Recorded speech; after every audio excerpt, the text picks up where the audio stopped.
నేను ఒకప్పుడు ఎలాంటి ఇబ్బందులు ఉన్నదాన్నే.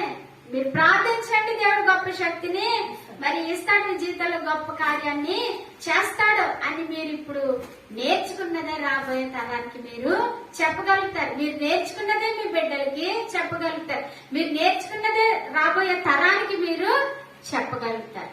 అర్థమైందండి?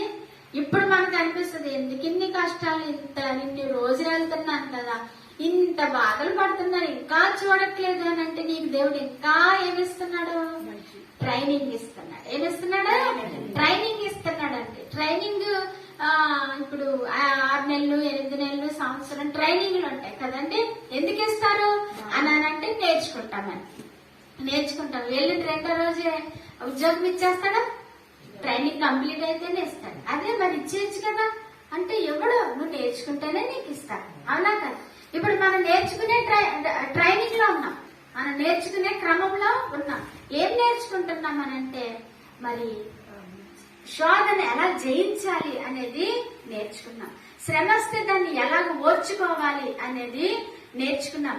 దేవుని కొరకు ఒక అవమానం వస్తే ఎలాగ సహించాలి అనేది నేర్చుకున్నాం. మరి